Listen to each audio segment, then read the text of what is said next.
수열의 극한이라는 단원이 이제 그거잖아. 결국 뭐냐면 얘들아, 수열의 극한은 우리가 이제 수학 1에서 AN을 구해내는 단원이 있잖아. 그게 바로 수열이라는 파트지. 그치? 수열이라는 파트에서 가장 중요한 게 뭐냐면 AN 찾아내는 거잖아. 그치? 그럼 이제 수열의 극한이라는 단원은 뭐냐면 이 AN을 리미트 n이 무한대로 가면 어떻게 되느냐를 따져주는 게 그냥 바로 수열의 극한이라는 단원이야. 그치?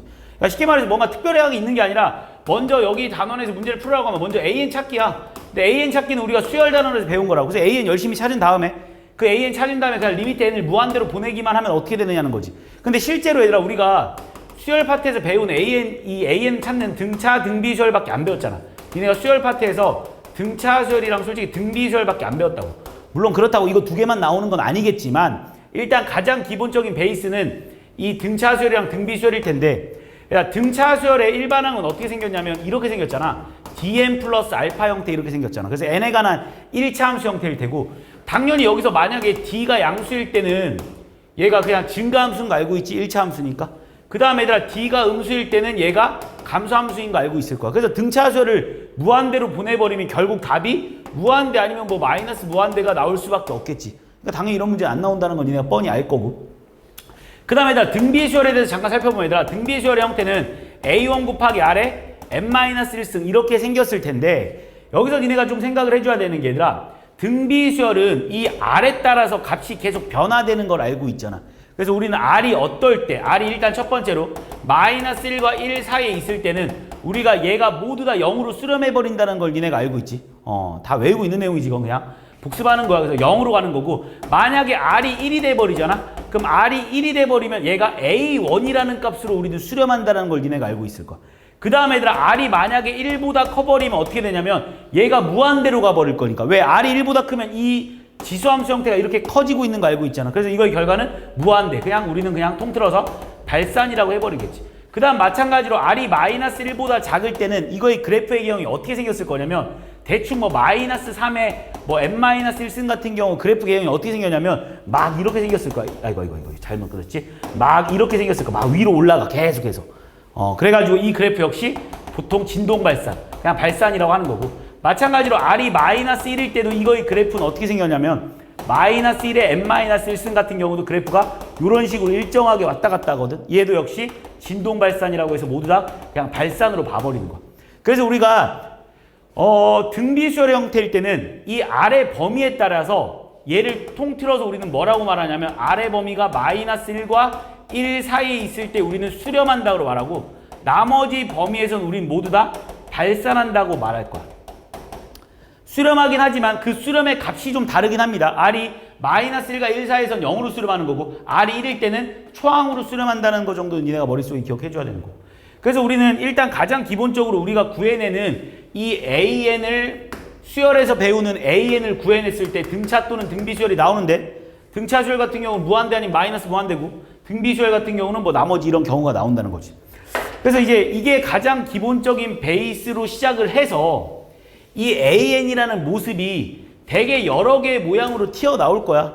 그 중에 가장 기본적인 문제가 여기선 이거잖아. 무한대분의 무한대 형태냐, 아니면 무한대 마이너스 무한대 형태냐라는 문제로 튀어나올 텐데, 일단 무한대분의 무한대 형태는 기본적으로 이게 다항함수 형태분의 다항함수 형태냐, 아니면 지수함수 형태분의 지수함수 형태냐 라는 형태로 많이 보여줄 텐데, 일단 기본적으로 만약 리미트 n이 무한대로 갈 때 뭐 2n제곱 플러스 3n분의 니네한테 5n제곱 마이너스 1을 풀어라 라는 문제가 나왔을 때, 우리가 이 문제를 푸는 방법은 원래 가장 기본적인 풀이 방법은 이제 여기다가 이렇게 분자분모의 똑같은 수를 곱해도 상관없습니다 라는 분수의 기본적인 성질을 이용한 후에 얘를 뿌려주니까 리미트 n이 무한대로 갈 때는 2 플러스 n분의 3분의 얘는 5 마이너스 n제곱분의 1이라고 쓸 수 있는데, 우리가 무한대분의 상수는 또 0이다라는 사실을 외우고 있지. 무한대분의 상수가 왜 0이냐라고 물어보면 이런 분수함수 하나 그려주면 돼. 그러니까 분수함수 딱 보면 얘가 y는 x분의 1 그래프일 때 무한대로 가면 얘 0에 수렴해버리잖아. 그래서 결국 무한대분의 상수는 모두 0입니다. 얘들아, 여기서 왜냐면 x분의 100이라는 함수도 어차피 이렇게 생겼을 테고 x분의 1000이라는 함수도 어차피 이렇게 생겼을 거야. 그래서 무한대분의 상수는 0이다라는 걸 니네가 이용한다라면 얘가 어차피 0으로 수렴할 거고 얘도 어차피 0으로 수렴할 거니까 답이 2분의 5다라고 풀어주는 게 원래 풀이 방법인데 이렇게 풀고 있으면 뭐 시간 낭비인 거고 그냥 딱 보자마자 아 차수가 가장 큰 놈이 왕이다라고 해서 차수 작은 놈들 그냥 족밥이라고 다 지워버리지 이렇게. 그래서 결국 답은 2n제곱분의 5n제곱이라서 답은 그냥 2분의 5다라고 풀어주는 게 가장 기본적이네요. 그래서 무한대분의 무한대 형태에서 일단 다항함수분의 다항함수 형태가 나올 땐 이렇게 풀어주면 되는 거고 두 번째로 만약에 무한대분의 무한대 형태에서 이번에는 지수함수분의 지수함수 형태 다시 말해서 등비수열분의 등비수열 형태 이런 내용이겠지.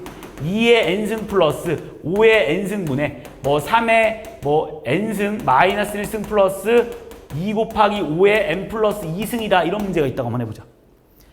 이런 문제는 지금 얘도 밑에도 등비수열 형태 위에도 등비수열 형태 다시 말해서 지수함수분의 지수함수 형태일 때는 우리가 문제를 어떻게 풀어주냐.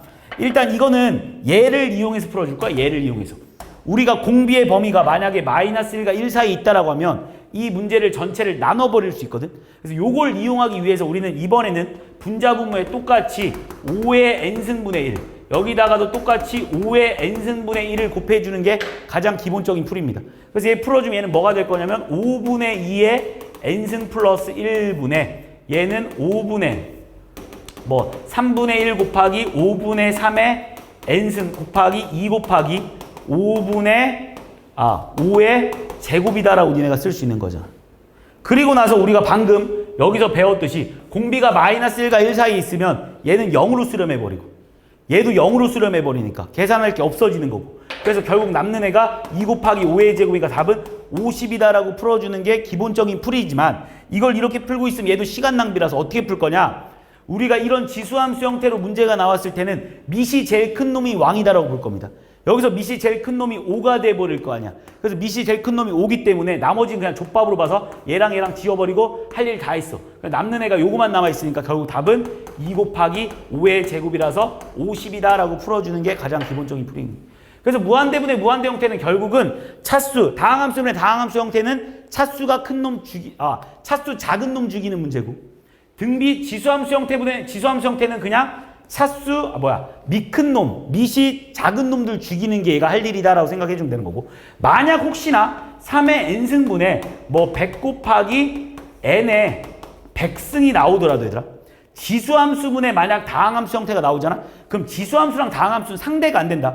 얘가 아무리 큰 차수여도 지수함수랑 다항함수랑 비교했을 때는 지수함수가 훨씬 크기 때문에 족밥으로 봐주면 돼. 그래서 결국 답은 얘는 0이 무한대분의 상수니까 0이다라고 봐주면 되는 거겠지. 무슨 말인지 했지?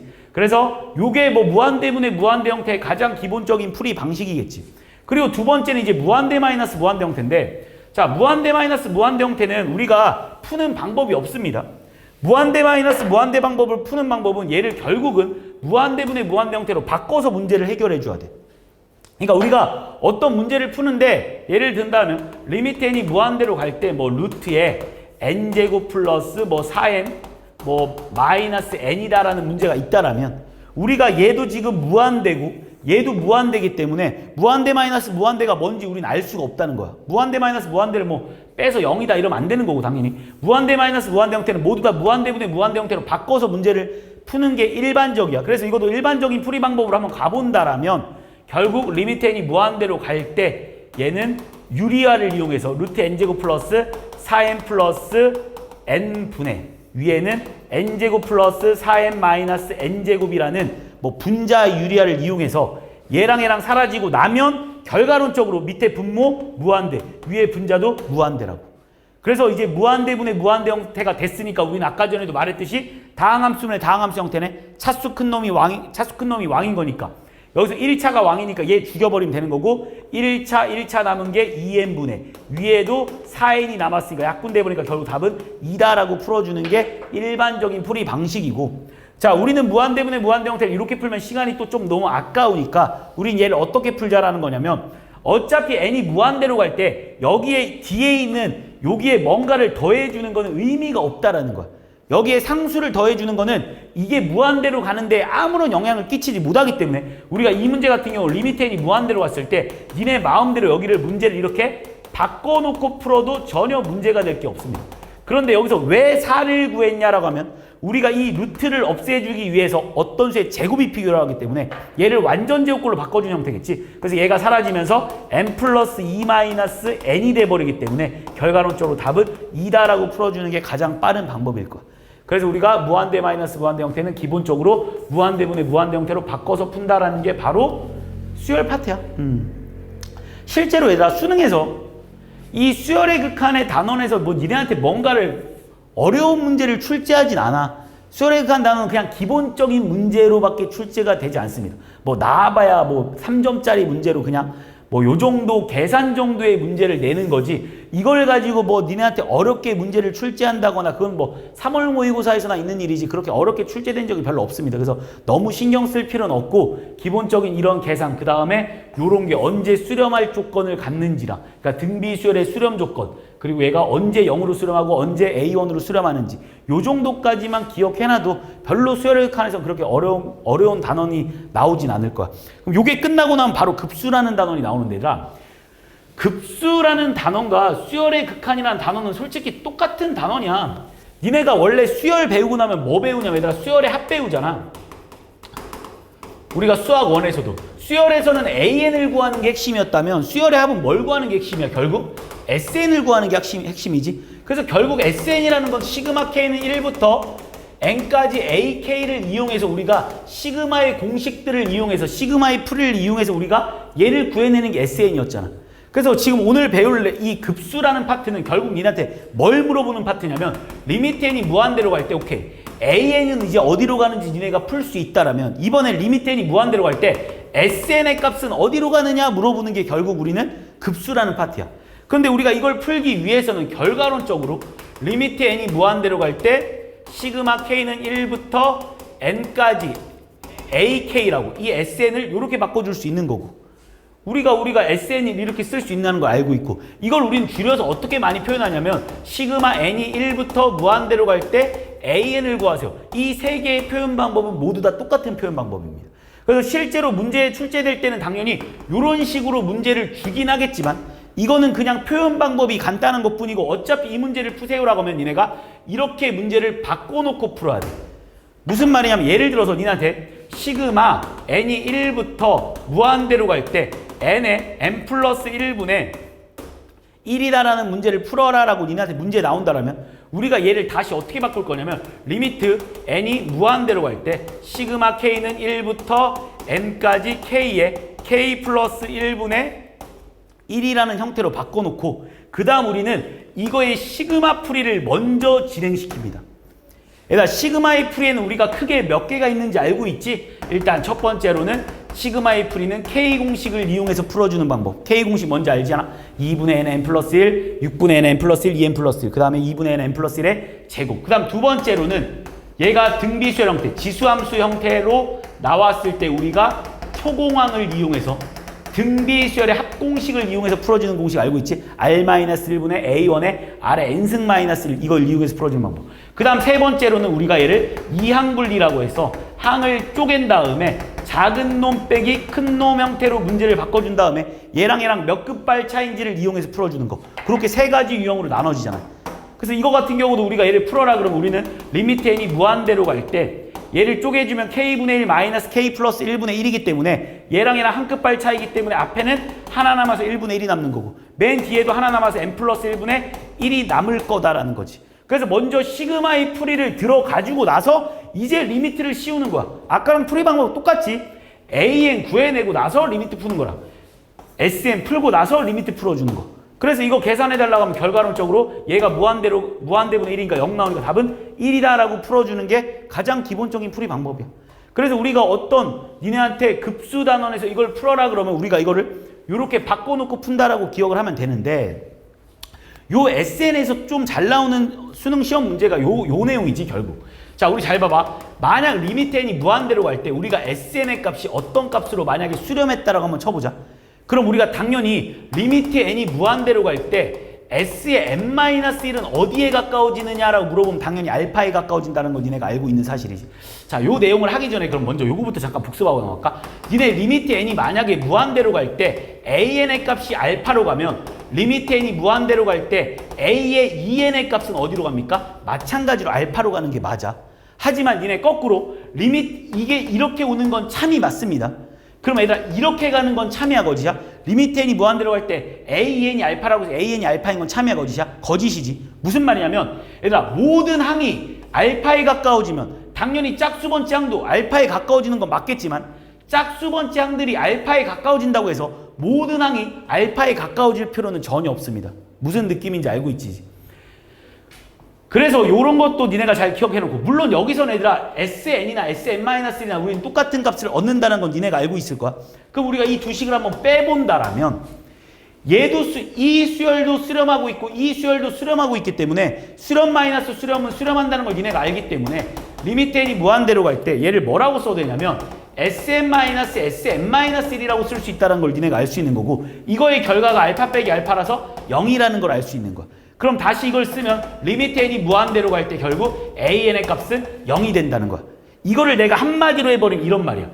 야 얘가 알파면 얘는 무조건 0이다라는 거를 내가 니네한테 방금 보여준 거잖아. 그럼 얘들아 이 명제가 참이다라는 걸 내가 니네한테 보여줬으면 우리는 모든 명제의 대우도 참이다라는 걸 니네가 알기 때문에 이 명제를 대우로 한번 바꿔보면 결국 리미트 n이 무한대로 갈 때 an의 값이 0이 아니라면 무조건 리미트 n이 무한대로 갈 때 sn의 값은 발산할 수밖에 없다라는 사실을 니네가 반드시 머릿속에 기억해줘야 돼. 그러니까 시그마의 풀이에서 아까 전에 니네한테 이 문제를 풀어라라는 문제가 나왔을 때 가장 먼저 기본적으로 확인해야 되는 거는 얘가 0인지 아닌지 확인을 먼저 해줘야 된다는 거야. 얘가 0이기 때문에 풀이가 시작이 되는 거야. 얘가 0이 아니면 이 문제는 풀 가치가 없습니다. 은근히 수능이나 모의고사에 잘 나오는 게 얘가 이 값이 이렇게 an이면 얘가 뭐 5다라고 이렇게 쓰여 있거나 뭐 105다라고 쓰여 있으면 니네가 자꾸 이 105에 집중하는데 이게 105다라는 게 중요한 게 아니라 얘가 0이다라는 거에 집중해서 문제를 풀어야 될 때가 상당히 많습니다. 알겠지? 그러니까 그 내용에 대해서 니네가 머릿속에 꼭 좀 기억해 놓자고. 얘가 0이 아닐 때는 이 문제를 풀 가치도 없다는 거. 그러니까 예를 들어서 내가 니네한테 만약 시그마 n이 1부터 무한대로 가는데 3n제곱의 문제를 풀으라고 하는데 이 문제를 이렇게 바꾸고 있으면 한심한 거라고. 그지? 딱 보자마자 얘가 0으로 안 가잖아. 그럼 이 문제 자체는 풀리지가 않습니다. 알겠지? 요렇게 니네가 머릿속에 기억을 해주면 된다는 것이고 요 내용에 대한 내용도 충분히 많이 나오는 내용이니까 꼭 좀 기억해 놓으십시오. 자, 그 다음에 이 급수에서 너무 유명해서 이름까지 붙어버린 게 있잖아. 그게 바로 얘야. 자, 우리가 원래 모든 풀이는 내가 방금도 말했듯이 이걸 확인하고 나서 이게 0으로 가면 무조건 얘를 우리가 이런 식으로 바꿔놓고 푸는 게 정상입니다. 하지만 유일하게 이걸 이렇게 안 바꿔놓고 바로 풀 수 있는 게 바로 지수함수 형태야. 자, 무슨 말이냐면 얘들아 내가 니네한테 시그마 n이 1부터 무한대로 갈 때 a1 곱하기 r의 n-1승을 내가 니네한테 풀어라라고 했다라면 니네가 제일 먼저 확인해야 될 게 뭐냐면 얘가 0으로 가는지 안 가는지를 확인하라고 했잖아. 얘가 0으로 안 가면 이 문제는 풀 가치가 없다고. 그럼 얘가 0으로 간다는 가정하에 이 문제를 풀기 시작하겠지. 그럼 우리 아까 전에 얘가 0으로 간다는 건 좀 전에 우리가 수열의 극한에서 뭐를 배웠었냐면 얘가 0으로 간다는 소리는 결과론적으로 아래 범위가 무조건 마이너스 1과 1 사이에 있다라는 걸 니네가 벌써 확신하고 나서 문제가 들어갈 거 아니야? 그리고 나서 이 문제를 한번 풀어보겠습니다. 이 문제를 원래 정상적으로 푼다라면 리미트 n이 무한대로 갈 때 시그마 k는 1부터 n까지 a1 곱하기 r의 k-1승이 돼버릴 테고 우리가 시그마의 풀이에서 얘가 지수함수 형태이기 때문에 초공항을 찾는 문제잖아. 그리고 바로 공식에 들어가주면 얘는 리미트 n이 무한대로 갈 때 r-1분의 a1의 r의 n승 마이너스 1이다라는 걸 니네가 알 수 있는 거야. 자, 그런데 우리가 얘를 풀어주면 이렇게 되는 거 알고 있지? 근데 우리 아래 범위가 이거인 것도 알고 있지. 왜? 아래 범위가 이게 아니었으면 이 문제는 시작조차도 하지 않았을 거야. 우리가 아래 범위가 이거 있기 때문에 이 문제를 이렇게 바꿔놓고 문제를 풀 거라는 거지. 자, 그런데 아래 범위가 이거 있기 때문에 얘가 무조건 0일 수밖에 없는 거 맞습니까? 얘가 무조건 0이기 때문에 얘는 그냥 지워줘도 상관없겠네. 그래서 얘를 깔끔하게 정리해주니까 n이 무한대로 가면 얘가 0으로 간다는 걸 정리해주니까 결국 답이 1-r분의 a1이다라는 공식이 탄생된 거야. 무슨 말인지 했습니까? 그래서 나온 게 바로 등비수열의 합공식인 거지. 그래서 우리는 이 1-r분의 a1은 어떤 문제에 제일 많이 쓰이냐? 그거는 무조건 급수 단원에서 안 나온 적이 없어 얘들아. 수능에도 항상 출제되는 문제. 무슨 문제를 내가 말하는지 알잖아. 도형 졸라 그려놓고 도형의 넓이의 합을 구하세요 문제. 그리고 그 도형은 항상 일정한 비율로 줄어들고 있잖아. 그지? 요런 문제 알지? 뭐 어떤 넓이를 구하세요. 이때 니네가 제일 먼저 해야 되는 게 뭐야? 일단 초항이 뭔지를 찾아내야 되는 거고, 첫 번째 도형과 두 번째 도형의 뭐 닮은 비를 이용한다던가 넓이의 비를 이용한다던가 이걸 이용해서 우리는 R을 찾아내고 내면 그냥 바로 공식은 1-R분의 A1이다라는 걸로 바로 우리가 문제를 풀어주는 거예요. 여기서 조심할 점이 도형이 막 2개씩 늘어날 때는 항상 곱하기 2다라는 걸 미리 써놓고 문제를 접근해 주는 게 가장 좋겠지. 요게 급수 단원의 파트 내용들이야.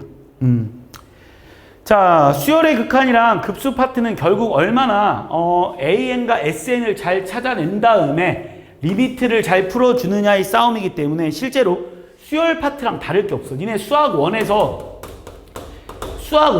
AN이랑 SN 찾아내는 게 결국 그 파트 내용 아니냐? 거기다가 리미트만 붙여주는 게 끝이야. 예전에는 원래 그래서 이 수열 파트 다음에 수열의 극한을 배웠었어. 근데 요즘에는 이게 막 교육과정이 계속 바뀌면서 수열 배우고 나서 수열의 극한을 한참 있다 배우는데, 예전에는 수열 끝나고 나서 바로 수열의 극한이 들어갔었습니다. 그러니까 그만큼 수열이랑 연관이 있는 단원이야. 어떻게 보면 이 미적분이랑은 좀 안 맞는 단원이지. 별로 그렇게 연관성이 없습니다. 그래서 이렇게까지만 니네가 머릿속에 기억해주면 수열의 극한이랑 급수는 어느 정도 정리가 됐을 것 같고, 이제 본격적으로 시작되는 내용이 미분법으로 들어가 보면, 얘들아 우리가 미분법을 배우는 가장 큰 목표는 그래프를 그리기 위해서입니다. 우리는 이 그래프를 그리기 위해서 모든 미분법을 배우기 시작하는 거야. 그러니까 우리가 지금 내가 이 미분법을 처음부터 설명해서 끝까지 갔을 때 맨 마지막에 뭐 하고 있을 거냐면 결국은 y는 fx의 그래프를 그리고 있을 거야. 이것만 그래프만 그릴 수 있으면 이 단어는 배울 게 없어. 근데 우리가 이 그래프를 그리기 위해서 수없이 많은 노력을 해야 돼. 자, 일단 첫 번째, 먼저 지수함수와 로그함수의 미분이란 이 파트는 뭐냐? 이 파트를 배우는 가장 큰 핵심 포인트는 이거야. 니네가 이 단원이 끝났을 때 뭐를 할 수 있으면 되는 거냐면 2의 x승을 미분할 줄 알면 되고 a의 x승을 미분할 줄 알면 되는 거고, 뭐 로그 a의 x를 미분하면 ln x를 미분할 수 있으면 이 단원을 다 배운 거야. 이걸 배우기 위해서 이 내용이 많이 나와. 다 이 내용이 이거 배우기 위해서 이 모든 내용이 들어갈 겁니다. 자, 지금부터 한번 들어가 보면 일단 이 내용들을 배우기 위해서 이 단원을 배우는 건데, 이 단원을 배울 때 가장 첫 번째 나오는 게 바로 이겁니다. 리미트 x가 0으로 갈 때 1 플러스 x의 x분의 1. 뭐 너무 유명한 숫자지? 뭐야 얘들아? 2잖아 2. 얘가 2다라는 거는 수학적으로 고등학교 교육과정에서 증명하지 않습니다. 그냥 이건 우리는 바로 뭐라고 해버리냐면 2의 정의라고 하면서 배워. 얘는 2의 정의야. 왜 얘가 2가 나오는지에 대해서 니네가 알 수 없어. 이거는 그냥 이렇게 된다라고 이 미적분에서 증명하지 않고 배우는 단원입니다. 우리는 리미트 x가 0으로 갈 때 1 플러스 x의 x분의 1승 무조건 2라고 배웁니다. 이 2라는 거는 이 2라는 숫자는 대충 2.71828 정도 되는 어떤 이런 숫자지만, 뭐 이 숫자가 왜 2인지에 대해서는 니네가 고등학교 교육과정에서 다루지 않기 때문에 이걸 심오하게 생각하지 마. 그냥 우리는 어느 정도까지만 알아두면 되냐면, 일단 언제 되냐면 얘랑 서로 역수관계이면서, 일단 첫 번째로 가장 중요한 건 얘랑 서로 역수관계여야 됩니다. 그러면서 얘가 지수가 무한대로 간다. 이렇게만 기억해 주면 좋습니다. 1 더하기 x가 얘가 얘랑 서로 역수관계면서 얘가 무한대로 간다. 요거만 기억해 주면 돼. 예를 든다면 이런 거야. 리미트 x가 0으로 갈 때 만약에 니네한테 뭐 1 플러스 5x에 뭐 x분의 3이다라는 문제가 있다라고 한번 해보자고. 자, 일단 여기서 니네가 제일 먼저 봐야 될 거는, 얘들아 이런 내용이 이거에 단독 문제가 나오진 않겠지만 문제를 풀이 과정 중에 중간중간에 이게 섞여 있는 경우가 상당히 많아. 그러니까 이걸 니네가 완벽하게 이해하고 넘어가야 돼. 자, 일단 얘랑 서로 역수관계인지 아닌지를 먼저 판단해야 돼. 누가 봐도 역수관계 아니잖아. 그럼 역수관계로 만들어주는 게 일단 우선입니다. 그럼 얘를 난 이렇게 쓸 수 있겠대. 1 플러스 5x에 얘랑 역수관계로 만들려면 5x분의 1이 들어가줘야 되는 거 아닙니까? 그런데 여기는 x분의 3이 있기 때문에 여기에 무슨 짓을 하면 x분의 3이 나오냐 얘들아? 15다라고 써주면 되겠지. 그럼 이제 니네가 다시 보면 얘랑 서로 역수관계가 맞고 그리고 얘가 지금 무한대로 가고 있는지를 파악해보란 말이야. 무한대로 가고 있잖아. 그럼 이 숫자는 뭐가 된다 얘들아? 바로 2가 돼버린다는 거. 그래서 이거의 결과는 결국 2의 15승이다. 요 정도까지만 기억하면 되는 거고 2의 정의에 대해서 얘가 왜 2.711828인지에 대한 고민은 혼자 집에 가서 해보시고 그거에 대한 내용은 전혀 중요하지 않습니다. 그럼 우리가 이제 이거를 왜 배웠냐? 이거 왜 배웠냐? 이거 미분하려고 배우고 있는 거니까 이거 미분하려고. 그래서 첫 번째로 나오는 게 바로 이거야. 그러니까 우리 리미트 x가 0으로 갈 때 x분의 ln에 1 플러스 x를 한번 풀어보려고. 그러니까 니네한테 이걸 계산해보라고 하면 얘를 뭐라고 쓸 수 있냐면 우리가 리미트 x가 0으로 갈 때 얘는 x분의 1에 ln에 1 플러스 x라고 쓸 수 있는 거고 우리는 이 ln이라는 게 로그가 밑이 2인 그냥 로그인 건 알고 있지? 그래서 얘는 로그의 성질에 의해서 여기에 x분의 1이라고 붙여줄 수 있다고. 그럼 결과론적으로 우리가 얘랑 서로 역수관계면서 얘가 무한대로 가버리니까 이거의 결과가 2다라는 걸 니네가 알 수 있는 거 아닙니까? 그래서 ln 2가 얼마입니까 얘들아? 1 이렇게 나온 거야. 그래서 우리는 이게 1인 걸 알아버려서 어떤 분수의 계산이 1이라는 거는 분자와 분모가 똑같다는 소리인 걸 니네가 알고 있는 거잖아. 그래서 우리는 첫 번째 별 시리즈가 하나 튀어나옵니다. ln의 1 플러스 별은 항상 별이다 라고 우리는 외워놓고 문제를 접근하자라는 거야. 이거를 안 외우면 얘들아 이걸 안 외우면 니네가 이 문제를 풀 때 되게 복잡한 식이 나왔을 때 이렇게 모양 맞춰놓고 문제를 푸는 건 시간이 너무 오래 걸려서 그냥 암기를 해줘야 됩니다. 알겠지? 추가적으로 또 하나만 더 증명해볼까? 리미트 x가 만약 0으로 갈 때 이번에는 만약에 x분의 2의 x승 마이너스 1 요거도 한 번만 증명해보자.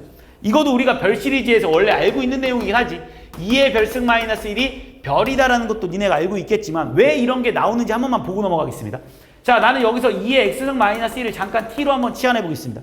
얘를 t로 치환하면 2의 x승이 t 플러스 1이 돼버리는 거고 얘를 다 있으면 리미트 x가 0으로 갈 때니까 x가 0으로 가면 1 마이너스 1이니까 t가 0으로 간다라고 쓸 수 있는 거고 그럼 결국 x는 뭐라고 쓸 수 있냐면 여기서 x는 ln의 t 플러스 1이 되는 거고 ln의 t 플러스 1이 돼버리겠지.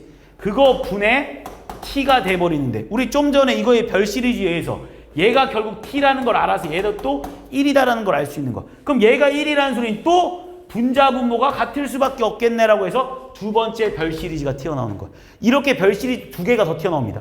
그 두 개가 더 튀어나오는 게 결국 로그 A의 똑같은 증명이니까 니네가 해보시고 로그 A의 1 플러스 별도 그냥 우리는 별이라고 외우긴 할 거야. 근데 단 뭐가 붙는다? ln A분의 1이 붙는다. 이렇게 외우겠습니다. 마찬가지로 A의 별승 마이너스 1도 별이라고 외울 건데 뭐가 붙는다? lnA가 붙는다라는 걸 추가적으로 외울 거야. 그래서 우리는 요 네 가지를 머릿속에 반드시 기억해놔야 돼. 그래서 이거 증명하기 위해서 이런 내용들이 막 나오는데 결국은 또 이거를 막 응용해서 니네한테 문제를 막 풀게 만드는 거잖아. 그래서 결국 요 내용에 대해서 니네가 머릿속에 반드시 암기를 해야 돼. 자, 이제 여기까지 알았으면 우리는 이것들을 구해낼 수 있어. 어떻게 구해낼 수 있냐? 아까 이거 증명했으니까 이번 이걸로 한번 해볼까? 자, 이번엔 나는 이제 드디어 이게 들어가는 거야. 자, 나는 내가 지금 이걸 왜 공부하고 있냐면 우리 AX승을 미분하고 싶어서 그런 거야. 그러니까 A의 X승을 미분하라고 하잖아. 그럼 우리는 도함수의 정의는 수2에서 배우는 내용이니까 리미트 H가 0으로 갈 때 H분의 A의 X 플러스 H 마이너스 AX다라고 써도 상관없는 거 맞지? 이게 도함수의 정의인 건 니네가 당연히 알고 있는 거지. 자, 그럼 난 얘를 다시 리미트 H가 0으로 갈 때 H분의 얘네 둘이 A의 X로 묶어버리니까 뭐라고 쓸 수 있냐면 A의 H승 마이너스 1이라고 쓸 수 있겠네. 근데 우리 좀 전에 별 시리즈라는 걸 배웠단 말이지. 그래서 얘가 H다라는 걸 니네가 알아버렸어. 얘가 H면 얘랑 사라지면서 결국 뭐만 남습니까? 아이고 미안. H가 아니라 H 곱하기 뭐가 붙는다? LNA가 붙는다 맞지? 내가 A의 H승 마이너스는 H 곱하기 LNA가 붙는다지. 그래서 결국 HH 약분되면서 뭐만 남냐면 결국 A의 X승 곱하기 LNA가 돼버린다. 그래서 우리는 얘를 미분하면 A의 X승 곱하기 LNA가 붙는다. 이렇게 외워놓을 거라는 거. 결국 이 모든 가정들이 이걸 우리가 왜 배웠냐면 이거 풀려고 배운 거고 이걸 왜 배웠냐면 결국 얘 미분할 때 필요해서 그런 거야. 그래서 결국은 이거 미분하기 위해서 이 모든 과정이 튀어나온 거지. 하나만 뭐 요거까지도 로그까지도 한번 증명해 볼까? 예를 들어서 로그 a의 x를 미분하세요라고 한다면 얘도 마찬가지로 도함수의 정의에 의해서 리미트 h가 0으로 갈 때 h분의 로그 a의 x 플러스 h 마이너스 로그 ax가 돼버릴 거고, 우리가 로그의 차는 진수의 나눗셈이니까 리미트 h가 0으로 갈 때 h분의 로그의 a의 x분의 x 플러스 h가 될 텐데, 우리는 얘를 다 있으면 1 플러스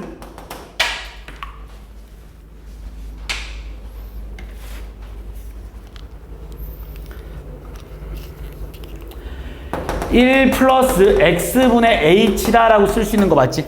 자, 그럼 우린 또 얘도 h가 0하면 얘도 우린 별 시리즈에서 얘를 지워버리고 뭐라고 쓸 수 있냐면 x분의 h 곱하기 lna분의 1이 붙는다라고 니네가 쓸 수 있다는 거지. 자, 그런데 우리는 이 h랑 이 h가 약분돼서 사라져버리겠네? 그래서 결과론적으로 로그 ax를 미분하면 x분의 1이고 뭐가 붙는다? lna분의 1이 붙는다라는 결과가 탄생된 거야. 우리는 이거 4개를 미분하기 위해서 이 단원의 모든 내용들을 배운 거야. 그러니까 일단 기본적으로 왜 이걸 배웠는지 정도는 알고 있어야 이 문제를 해결할 수 있겠지. 그리고 나면 바로 삼각함수의 덧셈 정리가 나오거든. 자, 니네가 이제 시작하는 또 삼각함수의 덧셈 정리부터 시작해가지고 얘들아, 삼각함수의 덧셈 정리부터 시작해서 그 다음 단원인 삼각함수의 미분, 그 다음 단원이 여러 가지 미분법을 왜 배우냐면 sin x 미분해야 되고 코사인 x 미분해야 되고 탄젠트 x 미분할 수 있기 위해서 이 단원들을 배우는 거야. 자, 무슨 말인지 지금부터 시작하겠습니다. 자, 일단 첫 번째로 얘들아, 이 지금 삼각함수의 덧셈 정리를 배우는 가장 핵심 포인트도 맨 마지막에 이거 미분할 때 저게 나와서 그래. 자, 일단 삼각함수의 덧셈 정리는 실제로 삼각함수의 덧셈 정리는 뭐 그렇게 중요한 단원이진 않아. 내가 봤을 때 뭐 이게 뭐 이렇게 뭐 수능에서도 이거에 뭐 단독적인 문제가 뭐 그렇게 튀어나오는 건 아니고 그냥 공식 정도만 완벽하게 그냥 기억해 놓으면 뭐 그렇게 어려운 단어는 아닙니다, 솔직히. 일단 니네가 첫 번째 공식 뭐냐면 사인에 알파, 뭐 뿔마, 베타가 있다라면 이 공식은 니네가 당연히 알고 있겠지. 당연히 공식은 싸고 풀고 싸 또는 싸고 마고 싸. 당연히 니네가 공식을 외우고 있어야 되는 거고, 당연히 코사인에 알파 플러스 마이너스 베타 역시 공식은 코코마 싸싸 또는 코코뿔 싸싸라는 걸 니네가 외우고 있을 테고, 자, 마찬가지로 탄젠트에 알파 플러스 마이너스 베타 역시 1마 탄탄분의 탄불탄 또는 1불 탄탄분의 탄마탄이라는 공식을 니네가 알고 있을 겁니다. 이거의 증명 과정은 내가 뭐 증명을 하진 않을 것 같은데, 증명 안 할게. 그냥 어떤 이런 원이 있을 때다, 이게 뭐 4분 반지름 일자리인 원이 있을 때다, 여기를 알파라고 놓고 이 점의 좌표를 뭐 코사인 알파 콤마 사인 알파라고 놓을 수 있는 거잖아, 그지? 이 점의 좌표를 뭐 코사인 베타, 여기를 베타라고 하면 코사인 베타 콤마 사인 베타라고 놓을 수 있다는 거야, 지금 내가 말하는 거. 결국 얘랑 얘랑의 거리를 이용해서, 이 점과 이 점 사이 거리를 이용해서 여기가 베타 마이너스 알파라는 걸 이용해서 문제를 풀어주면 돼, 증명은. 뭐 증명이 그런 중요한 내용은 아니기 때문에 증명을 굳이 하진 않겠습니다. 그래서 이렇게 니네가 풀어주면 된다라는 걸 알고, 일단 기본적으로 이거의 공식은 당연히 다 암기해야지. 자, 이 공식에서 니네가 싸고 풀고 싸에서 나온 공식이 결과론적으로 얘들아, 사인 2알파도 여기서 나온 거야, 얘들아. 사인 2알파는 싸고 풀고 싸에서 사인 알파 코사인 알파 더하기 코사인 알파 사인 알파니까 결국 이사코란 공식이 나온 거야. 그래서 사인 2알파라는 공식 니네가 당연히 알고 있을 거고, 두 번째로 코사인 2알파라는 공식 역시 나온 거야. 코사인 2알파라는 공식 역시 이거는 뭐 너무 유명한 공식이라 좀 쓰고 넘어가겠습니다. 이건 2 코제마 1이라는 공식이 있을 테고, 그지? 그 다음에 1마 2 사제라는 공식이 있을 테고, 마지막 세 번째로 코제마 사제라는 요런 세 가지 공식이 있다는 것도 니네가 당연히 알고 있지, 그지? 자, 뭐 그래서 이 이배각 공식 같은 경우는 언제 많이 사용되냐가 아니라 언제 사용되냐면 각을 줄이는 데 이용해. 각을 반으로 줄여주는 역할을 하는데 사용되는 게 바로 이배각 공식이야. 또는 각을 2배로 늘려주거나, 우리가 각의 차이가 2배 차이가 날 때 각의 크기를 줄여줄 때 사용하는 게 바로 이배각 공식이야. 그래서 각이 2알파였던 걸 우리는 알파로 줄여주고, 또는 거꾸로 말하면 알파였던 걸 우리는 2알파로 줄여줄 수 있는 거. 그래서 이렇게 각을 줄여주는 역할을 하는데 사용하는 게 이배각 공식이고, 자 여기서는 중요하게 다루진 않지만 니네가 적분 가서 되게 중요하게 다루는 게 바로 반각 공식이라는 게 있는데, 얘들아 이 반각 공식은 어디서 나온 거냐면 결국 이 이배각 공식에서 나온 거야. 얘들아 요 공식에서 탄생된 거야. 무슨 말이냐면 얘들아 니네한테 여기서 코사인 제곱 알파가 뭐냐라고 물어보면, 그냥 이 코사인 제곱 알파가 뭐냐라고 물어보면, 이 코사인 제곱 알파는 1 플러스 코사인 2알파 맞지? 코사인 2알파. 그래서 결과론적으로 코사인 제곱 알파는 뭐라고 쓸 수 있냐면 2분의 1 플러스 코사인 2알파다라고 쓸 수 있는 게 결국 이 공식에 의해서 나온 반각 공식인데, 이 반각 공식은 어디서 쓰이는지 알지? 저기 뒤에 가서 적분 가서 쓰이잖아. 우리가 적분할 때 인테그랄 코사인 제곱 x를 실제로 적분할 수 없어. 왜냐하면 이 2차 때문에 적분할 수가 없거든. 그래서 이때 사용하는 게 바로 차수를 줄여주는 역할. 그러니까 반각 공식은 차수를 낮춰줍니다. 2차식을 1차식으로 만들어주는 역할을 해. 실제로 반각 공식, 이배각 공식은 각을 줄여주는 역할을 한다면 이 반각 공식은 차수를 줄여주는 역할을 해준다고 생각하면 돼. 이 공식에서 나온 이 두 번째, 이 공식 역시 사인 제곱 알파는 니네가 뭐 전개하면 알겠지만 2분의 1 마이너스 코사인 2알파다라고 해서 이것도 2차식을 1차식으로 줄여주는데 역할을 많이 한다는 거. 그래서 이게 되게 많이 쓰인다는 거 머릿속에 꼭 좀 기억해놔.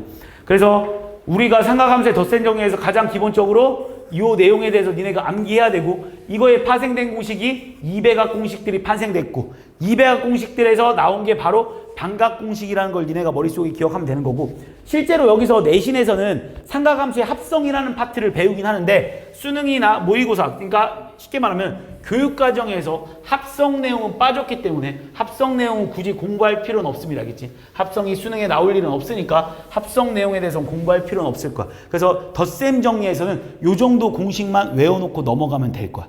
너무 어려운 파트는 아니야. 그냥 너무 어렵게 받아들이지 마. 그냥 각을 우리는 마음대로 쪼갤 수 있다는 거. 그리고 나면 바로 다음 단원에 삼각함수의 미분, 다시 말해 삼각함수의 극한 파트가 나옵니다. 자, 삼각함수의 극한의 시작은 이거야. 자, 어떤 요런 부채꼴이 하나 있다고 한번 해보자. 얘들아, 부채꼴. 자, 어떤 부채꼴이 하나 있다고 해볼게. 반지름이 일자리인 그런 부채꼴이라고 한번 해볼까? 자, 그래서 내가 요렇게 잘라서 여기를 세타라고 한번 놔볼게. 자, 이제 시작을 또 한번 해보면, 자, 여기서 이제 별 시리즈 3개가 나오니까 또 아까 전에 별 시리즈들이랑 똑같은 내용입니다. 3개가 나올 겁니다. 첫 번째. 자, 나는 먼저 요 삼각형의 넓이 한번 구해보려고. 자, 우리는 내가 반지름이 일자리인 원이라고 했으니까 우리가 원위의 점은 코사인 세타 콤마 사인 세타라는 거 니네가 알고 있지? 알코 알사라는 거. 그래서 우리는 요 삼각형의 넓이를 구하라고 하면 2분의 1 곱하기 사인 세타 곱하기 코사인 세타다라고 쓸 수 있는 거 니네가 알고 있을 겁니까? 자, 그 다음 두 번째로 나는 요 부채꼴의 넓이도 한번 구해볼까, 얘들아? 우리 요 부채꼴의 넓이는 뭐라고 쓸 수 있냐면 2분의 1 r제곱 세타다라고 쓸 수 있는 거 알고 있지? 이게 우리는 부채꼴의 넓이입니다. 2분의 1 r제곱 세타. 자, 마지막으로 나는 요 부분에서 얘를 밑변으로 하는 요 삼각형의 넓이 한번 구해볼까요? 파란색 삼각형. 파란색 삼각형의 넓이를 구하려고 하는데, 얘들아, 여기 길이는 얼마냐면 여기가 세타고 여기가 1이기 때문에 얘는 탄젠트 세타다라는 것도 니네가 알 겁니다. 그래서 요 넓이는 2분의 1 곱하기 1 곱하기 탄젠트 세타다라는 걸 알고 있을 거야. 누가 봐도 넓이의 크기는 요렇게 된다는 건 니네가 알고 있지? 그럼 여기서 나는 얘를 다 똑같이 2분의 1, 2분의 1, 2분의 1로 날려줘도 상관없을 테고, 그 다음에 얘들아 여기서 사인 세타는 무조건 양수값이잖아. 왜? 이거의 높이기 때문에. 맞습니까? 그래서 전체를 사인 세타로 한번 날려볼게. 사인 세타로 날려버리면 얘 없어질 거고, 얘가 사인 세타분의 세타로 바뀔 테고, 얘도 날아가면서 코사인 세타분의 1이 생긴다는 걸 니네가 알고 있을 거야. 그 다음 나는 여기 전체 다 모두 다 리미트 세타가 0으로 간다. 리미트 세타가 0으로 간다. 리미트 세타가 0으로 간다를 한번 붙여보겠습니다. 얘들아, 그럼 당연히 우리는 등호가 붙는 걸 알고 있잖아. 세타 리미트를 붙이면 우리는 등호가 붙는다는 걸 알고 있지. 그랬더니 이거의 값이 뭐가 되니? 1이 돼버리지. 왜? 코사인 세타에서 세타가 0으로 가면 1이 되는 거고, 코사인 세타분의 1이 0으로 가면 얘도 뭐가 되는 거야? 1이 돼버린다는 거야. 그럼 결과론적으로 얘도 뭐일 수밖에 없습니까? 얘들아? 1일 수밖에 없겠지. 샌드위치 정리해서. 그래서 우리는 방금 뭐라고 했냐면, 내가 리미트 세타가 0으로 갈 때 사인 세타분의 세타가 뭐일 수밖에 없다? 1일 수밖에 없다라는 사실을 우리가 알아버린 거야. 그럼 또 분자랑 분모가 똑같네? 그래서 우리는 이제부터 사인 별은 별이다라는 공식을 이용해가지고 별 시리즈를 이용해서 문제를 풀어보자는 거예요. 이해했습니까? 그럼 여기서 이제 추가적으로 내가 분자분모를 코사인 세타로 한번 날려버릴게. 자, 그럼 분자분모를 똑같이 코사인 세타로 나눠버리면 얘는 탄젠트 세타분의 코사인 세타분의 세타다라고 써도 상관없는 거잖아. 근데 세타가 0으로 가니까 얘는 얼마이더라? 1이랑 마찬가지겠지. 그래서 결과론적으로 얘도 얼마인 거야? 1이겠지. 왜? 여기서 똑같이 나눈 거니까 이거의 결과도 1일 거 아니야. 그래서 두 번째로 탄젠트 세타분의 세타도 1이겠네. 그래서 두 번째 별 시리즈. 탄젠트 별은 별이다라는 것까지 니네가 머릿속에 기억을 해줘야 된다. 이해했습니까? 자, 이제 그 다음 마지막 별 시리즈로는 잘 봐. 리미트 세타가 0으로 갈 때 그냥 한번 해볼게. 너무 많이 나오는 내용이라서 세타 제곱분의 1 마이너스 코사인 세타를 한번 계산해 볼게. 내가 그냥 이걸 한번 계산해 보려고. 그러니까 이걸 한번 계산해 보라고 하면 분모가 0이고 분자도 0이잖아. 우리가 0분의 0꼴이잖아. 그럼 우리가 0분의 0꼴을 푸는 방법은 그냥 여기다가 그냥 1 플러스 코사인 세타를 곱하고 밑에다가도 나는 1 플러스 코사인 세타를 이렇게 곱해봐도 전혀 문제될 건 없을 거 아니야. 그럼 나는 얘를 다시 한번 정리하니까 얘는 리미트 세타가 0으로 갈 때 세타 제곱에 1 플러스 코사인 세타 분의 얘는 위에는 얼마가 나오니 얘들아? 1 마이너스 코사인 제곱이니까 사인 제곱 세타다라고 써도 상관없겠지. 자, 우리 사인 제곱 세타는 방금 별 시리즈에 의해서 세타 제곱이라고 써도 상관없는 거고 이거 약분되니까 결국 세타 0 되니까 얼마 나와 얘들아? 2분의 1 나온다는 걸 알았어. 아, 그래서 항상 이거의 결과는 항상 2분의 1이구나라는 거는 외워버리자는 거야. 너무 많이 나와서. 그럼 얘가 2분의 1이다라는 소리는 결국 1 마이너스 코사인 세타가 결국 뭐일 수밖에 없겠어요? 2분의 1 세타 제곱일 수밖에 없지 않겠냐는 거지. 그래서 세 번째 나오는 별 시리즈가 1 마이너스 코사인 별이 2분의 1 별의 제곱이다라고 해서 우리가 총 외워야 될 별 시리즈의 종류는 총 7개입니다. 알겠지? 아까 전에 했던 4개 이어서 이 3개까지. 그러니까 니네가 이걸 안 외우면 당연히 이 삼각함수의 극한 파트에서 막 도형 개 더럽게 막 주면서 이 길이랑 이 길이를 막 찾아가지고 막 하는데 그 별 시리즈 안 쓰면 복잡해서 문제 못 푼다. 알겠지? 그래서 이거를 니네가 머릿속에 반드시 기억해야 돼. 자, 그래서 우리는 삼각함수의 덧셈 정리를 공부하고 삼각함수의 극한을 공부해서 이 별 시리즈랑 이 덧셈 정리를 우리가 공부하고 나면 드디어 우리는 얘네 둘을 구할 수 있게 돼. 드디어. 우리 이때까지 이거 왜 배웠냐면 요거 2개 풀려고 이때까지 다 한 거야. 삼각함수의 덧셈 정리도 얘 미분하려고 배웠고 삼각함수의 별 시리즈도 얘 미분하려고 배웠어. 왜 그런지 지금부터 가보겠습니다. 자, 내가 니네한테 이제 sin x 드디어 왔어. sin x를 미분하시래. 자, sin x를 미분하라는 건 우리가 또 도함수의 정의에서 리미트 h가 0으로 갈 때 h분의 sin의 x 플러스 h 마이너스 sin x다라고 써도 상관없는 거 맞습니까? 이게 도함수의 정의겠지. 그럼 우린 여기서 이제 드디어 삼각함수의 덧셈 정리를 한번 써먹어 보겠습니다. h분의 sin x 플러스 h니까 싸고 풀고 싸가 튀어나올 테니까 싸고 풀고 싸라고 쓸 수 있겠네. 이렇게. 무슨 말인지 했습니까? 자, 그럼 얘는 다 있으면 리미트 h가 0으로 갈 때 h분의 자, 얘네들이 sin x로 묶어버리면 sin x에 코사인 h 마이너스 1 플러스 코사인 x에 sin h다라고 써도 상관없는 거 맞습니까? 무슨 말인지 했지? 얘네들이 묶은 거야. 자, 그럼 우리가 이제 드디어 h가 0으로 갈 때 별 시리즈에서 얘는 뭐라고 쓸 수 있냐면 2분의 1 마이너스 2분의 1 h제곱이라고 쓸 수 있는 거야. 별 시리즈에서, 그지? 별 시리즈에서. 얘도 별 시리즈에서 우리는 h라고 쓸 수 있겠네. 그럼 우리는 h 약분해버리면 결과론적으로 얘는 다시 한번 더 쓰면 리미트 h가 0으로 갈 때 h 약분하고 하면 sin x 곱하기 마이너스 2분의 1 h. 얘 h 약분하면 코사인 x만 남는 거 맞습니까? 그런데 우리는 h가 0으로 가고 있으니까 얘가 사라져버리지 않겠냐는 거. 그래서 결과론적으로 뭐가 나왔어 얘들아? 코사인 x가 탄생된다는 거야. 그래서 sin x를 미분하면 코사인 x가 나오는 거야. 이거 하기 위해서 얘들아 여기서 덧셈 정리를 배운 거고 이걸 하기 위해서 이거를 풀기 위해서 이 별 시리즈를 배웠던 거야. 그래서 우리는 사인과 코사인을 이제 드디어 미분할 수 있게 된 거지. 이해했습니까? 이 모든 내용에 삼각함수의 덧셈 정리랑 상가함수의 미분의 이 모든 가정들의 내용이 결과론적으로는 요거 풀려고 한 거야. 결국 이거 미분할 수 있고 코사인 x 미분할 수 있냐. 코사인 x 한번 해볼까 그냥. 자, 코사인 x 똑같은 내용인데 그러니까 이 흐름을 니네가 좀 미적분의 전체적인 흐름을 좀 알고 넘어가는 게 좋을 것 같아서 설명하는 거니까 그냥. 자, 코사인 x라는 것도 마찬가지야. 리미트 h가 0으로 갈 때 h분의 코사인의 x 플러스 h 마이너스 코사인 x라는 건 누구나 당연히 다 아는 사실이고 그럼 또 이제 우리는 삼각함수의 덧셈 정리에 의해서 h분의 코마 싸가 들어갈 테고 그지? 그 다음 나는 이제 또 마찬가지로 리미트 h가 0으로 갈 때 h분의 얘랑 코사인 x로 난 묶어버릴 테니까 코사인 x에 코사인 h 마이너스 1 마이너스 사인 x 곱하기 사인 h가 돼버릴 거고 자 이제 별 시리즈 다시 한번 쓰겠습니다. 별 시리즈 써버리면 우리 여기서 별 시리즈 쓰면 얘는 또 마이너스 2분의 1 h의 제곱 얘는 h가 나올 테니까 이제 h를 그냥 약분할까? h 약분이니까 h 남을 테고 h 약분해서 없어지겠네? 그리고 나서 이제 리미트 h를 0으로 분해버리면 이 앞에서는 코사인 x가 사라져버리겠지 그지? 뒤에서는 마이너스 사인 x만 남겠지? 그래서 결국 마이너스 사인 x다라는 결과가 탄생된 거야.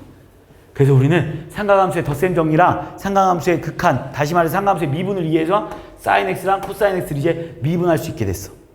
근데 문제는 탄젠트 x야 또. 탄젠트 x를 또 니네가 미분을 못 하잖아 이제. 그래서 탄젠트 x도 마찬가지로 탄젠트 x도 탄젠트 x의 뭐 덧셈 정리를 이용해서 풀어봤는데 잘 안 돼서 배우는 게 바로 여러 가지 미분법에서 뭐를 배우기 시작하냐면 목세 미분법을 배우기 시작합니다. 이것도 왜 배우냐? 아직 우리가 사인, 코사인만 미분할 줄 알아서 그래. 난 탄젠트도 미분하고 싶고 시컨트도 미분하고 싶고 코시컨트도 미분하고 싶고 코탄젠트도 미분하고 싶거든? 이것들을 다 미분하고 싶은데 아직 우린 이거밖에 미분 못해. 그래서 목세 미분법을 가르칠 거야 먼저. 그래서 나는 이제 목세 미분법을 또 가르치면 목세 미분법에 먼저 fx분의 1이라는 가장 기본적인 애를 한번 먼저 미분 한번 해보자. fx분의 1을 한번 미분 한번 해보려고. 그러니까 fx분의 1을 미분하라고 하면 또 미분의 도함수의 정의에 의해서 리미트 h가 0으로 갈 때 h분의 f에 x 플러스 h분의 1 마이너스 f x분의 1이다라고 써도 상관없는 거 맞습니까? 결국 오늘 도함수의 정의만 계속 쓰고 있는 거지. 자, 그럼 난 분자분모에 똑같이 자 리미트 h가 0으로 갈 때 h에 분자분모에 똑같이 난 이걸 한번 곱해볼게. 그럼 다시 f의 x 플러스 h에 fx 분의 얘는 fx 마이너스 f의 x 플러스 h다라고 써도 상관없는 거 맞습니까? 여기까지 따라온 거지. 그리고 나서 나는 이제 봤더니 우리 요거는 너무 많이 보내 아니냐? 이건 완전 도함수의 정의잖아, 그지? 그래서 얘를 뭐라고 쓸 수 있냐? 우리 얘는 마이너스 f 프라임 x다라고 쓸 수 있다는 건 니네가 알 거고. 그리고 나서 리미트 h를 0으로 보내버리면 분모의 fx의 제곱이 생길 거고. 분자의 결과론적으로 뭐가 남은 상태냐면 마이너스 f 프라임 x가 남은 거 아니냐는 거. 그래서 우리는 fx분의 1을 미분하세요라는 거는 분모 마이너스 분모 제곱분의 분모 미분이라는 공식이 탄생된 거야. 그럼 우리가 이제 이걸 완벽하게 이제 이해했다라면 우리가 조금 더 응용된 fx분의 gx를 한번 미분해 보려고. 우리가 이제 이걸 본격적으로 목세 미분법이라고 하는데 얘를 미분하면 우리가 수학 2에서 뭘 배웠었냐면 고배 미분법은 우리가 수학 2에서 벌써 배우고 온 상태야. 고배 미분법을 이용해서 한번 풀어보려고 하는데 얘를 나는 이렇게 써보겠습니다. gx 곱하기 fx분의 1 플러스 gx 이렇게 써도 상관없는 거지. 이거를 미분하세요랑 똑같은 말 맞습니까? 자, 그럼 우리는 얘가 곱세 미분법이다라는 걸 이용해서 풀어본다라면 앞에 거 미분, 뒤에 거 그대로 더하기, 앞에 거 그대로, 뒤에 거 미분하면 방금 옆에서 배웠지? 마이너스 분모 제곱분의 분모 미분이다라고 우리가 방금 옆에서 배웠다고. 그럼 얘를 한꺼번에 통분해서 써버리면 fx의 제곱분의 g'(x) 곱하기 fx 마이너스 gx 곱하기 f'x가 돼버리는 거 맞습니까? 그래서 우리가 바로 목세 미분법이 분모 제곱분의 대가리 깨지고 미분 그대로 마이너스 그대로 미분 이라는 공식이 탄생된 거. 그래서 우리는 이제 목세 미분법이라는 걸 이제 어떻게 하는지 알았다면 드디어 탄젠트 x를 우리는 미분할 수 있게 됩니다. 왜 탄젠트 x를 미분할 수 있게 되냐? 자, 보겠습니다. 자, 니네한테 탄젠트 x를 미분하라고 하면 얘들아, 탄젠트 x는 당연히 뭐라고 써도 상관없는 거지 얘들아. 코사인 x분의 사인 x다를 미분하시오랑 똑같은 말인 거 알고 있잖아. 그럼 우리 방금 옆에서 배웠던 목세 미분법을 이용해서 얘를 미분해보면 분모 제곱분의 대가리 깨지니까 코사인 x의 밑에 거 그대로 마이너스 사인 x의 밑에 거 미분하니까 플러스 코사인 x 이렇게 되는 거 맞습니까? 맞지? 아이고. 사인 x 이렇게 되는 거 맞습니까? 그랬더니 얘는 뭐라고 쓸 수 있냐면 코사인 제곱 x분의 1이라는 결과가 나오지 않니? 왜? 코제 더하기 사제는 1이니까. 코사인은 뭐의 역수지? 시컨트의 역수지? 그래서 얘가 결국 뭐가 나오는 거야? 시컨트 제곱 x다라는 탄젠트 x를 미분하면 시컨트 제곱 x다라는 결과가 탄생된 거야. 이해했습니까? 그럼 추가적으로 하나만 더 해볼까? 뭐 이 중에 뭐 시컨트 x 한번 해볼까? 시컨트 x를 미분하세요도 똑같은 거야. 그러니까 시컨트 x 미분하라는 건 뭐야? 코사인 x분의 1을 미분하세요랑 똑같은 거 맞습니까? 코사인 x분의 1을 미분하세요니까 마이너스 분모 제곱분의 분모 미분 얼마입니까? 플러스 사인 x다라고 쓸 수 있는 거 맞습니까? 자, 그래서 우리는 코사인분의 1을 시컨트라고 쓸 수 있는 거고 코사인분의 사인을 탄젠트라고 쓸 수 있어서 시컨트 x를 미분하면 시컨트 x 곱하기 탄젠트 x라는 게 탄생되는 거야. 그래서 우리는 모든 미분을 다 할 수 있게 된 거야. 여기까지가 결국 이제 미분하는 방법에 대해서 배운 거야. 실제로. 무슨 말인지 이해했니? 잠깐 쉬었다 하자. 그래서 이제 니네가 이제 지금까지 한 거는 결과론적으로 이제 여기까지 한 게 니네가 이제 지수함수를 한 게지. 이제 니네가 이제 지금까지 배운 게 뭐냐면 미분법 지금까지 배운 게 이제 니네가 결국 배운 게 지수함수 이제 미분할 줄 알게 된 거고 로그함수 이제 모두 다 미분할 수 있게 된 거고 이제 니네가 배웠던 삼각함수를 모두 다 이제 미분할 수 있게 된 거야. 이제 이걸 다 이제 미분할 수 있게 됐으니까 이제 조금은 이제 좀 다른 미분법에 대해서 좀 몇 개를 좀 설명을 하면 이제 니네가 저런 걸 다 미분할 수 있으니까 저런 내용들을 이용해서 좀 응용한 게 일단 첫 번째로 합성함수의 미분법이라는 게 여기서 나오고 그 다음 두 번째로는 역함수의 미분법이라는 게 여기서 나오고 그 다음 세 번째로는 음함수의 미분법이라는 게 여기서 나오고 그 다음에 매개변수의 미분법이라는 게 여기서 나오고 그 다음에 이계도함수라는 게 나와. 이계도함수. 그래서 니네가 이제 이런 거를 다 할 수 있으니까 이제는 합성함수로 줄 테니까 그러니까 이런 함수들을 가지고 합성함수로 줄 테니까 그걸 한번 미분해봐라 이런 문제가 일단 합성함수의 미분법인데 합성함수의 미분법은 얘들아 뭐 fgx를 미분하세요라고 보면 그지? 결과론적으로는 이거잖아 그지? 겉함수를 먼저 한번 미분해주고 그 다음에 속에 있는 함수도 미분을 해줘야 된다. 그래서 보편적으로 우리가 그냥 속미분이라고 많이 기억하고 있잖아. 그래서 우리는 속미분을 해줘야 된다는 걸 알고 있는 거고 우리가 이제 합성함수를 미분할 수 있으니까 역함수의 미분법을 공부할 때는 뭐가 있냐면 얘들아 우리가 역함수의 정의가 뭐냐면 어떤 두 함수를 합성시켰을 때 그 함수가 자기 자신이 나오는 함수를 우리는 역함수라고 할 거 아니야. 그래서 우리가 어차피 합성함수의 미분법을 배웠기 때문에 여기서 얘랑 얘랑 서로 역함수 관계라는 건 우리가 얘가 x다라는 거에 대해서 우리가 알게 된 거고 그래서 우리는 얘를 역함수의 미분법을 이게 우리가 역함수를 의미하는 건데 우리가 얘를 한번 양변을 미분 한번 해보면 f'의 gx 곱하기 결국 g'x가 항상 1이다라는 사실을 알 수 있는 게 바로 역함수의 미분법입니다. 그래서 보통 문제집에서는 뭐 g'x가 얘랑 얘랑 서로 역함수일 때 f'의 gx분의 1이다라고 공식처럼 뭐 암기를 하기도 하지만 실제로 요 정도까지만 알아도 문제를 푸는데 뭐 전혀 문제될 건 없기 때문에 요거까지 기억을 해주면 좋겠지, 그지? 그 다음에 이제 음함수의 미분법이라는 건 뭐냐면 얘들아 음함수의 미분법 우리가 보편적으로 함수는 y는 fx라는 가장 기본적인 y는 꼴로 나타내는 이런 함수를 우리가 본래 무슨 함수라고 말하냐면 얘들아 양함수의 표현법이라고 말해. 양함수의 표현법. 쉽게 말해서 y는 꼴로 정리가 되어 있는 거. 그런데 보통 이제 x, y에 관련된 식으로 한쪽에 x, y가 모두 다 몰려있는 이런 표현을 우리 그냥 음함수의 표현법이라고 말하거든. 음함수로 니네가 제일 많이 나타내는 게 뭐 원방같이 생기네. 이런 애를 우리는 보통 뭐 음함수의 표현법이다 이렇게 많이 사용하는데, 그래서 이제 니네가 이 음함수의, 그러니까 x제곱 플러스 뭐 2xy 플러스 뭐 3y 제곱이 5다 이렇게 주어지면 이런 애를 우리는 바로 음함수의 표현법이라고 하는데, 물론 얘를 니네가 y는 꼴로 정리를 한 후에 미분을 해도 전혀 문제될 건 없습니다. 근데 실제로 얘를 y는 꼴로 정리하기가 상당히 까다로워. 무슨 말이냐면 음함수를 양함수 꼴로 표현하기가 상당히 까다로워진 거야. 그래서 이걸 이렇게 표현하지 말고 그냥 이 상황에서 미분할 수 있는 방법은 없을까라고 사용한 게 바로 음함수의 미분법입니다.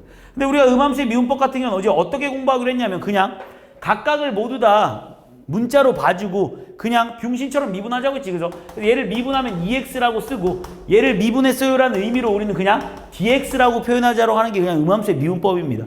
얘도 마찬가지로, 얘도 문자로 보고 얘도 문자로 봐야 되니까 어떤 문자의 곱으로 이루어져 있기 때문에 곱의 미분법으로 해야 되고, 앞에 거 미분했으면 x를 미분했으니까 x에 관해서 미분했어요. 그럼 뒤에 거 그대로 쓸 거니까 y. 그 다음 앞에 거 그대로 써주고 뒤에 거 미분했어요 1. 그 다음에 y에 관해서 미분한 거잖아.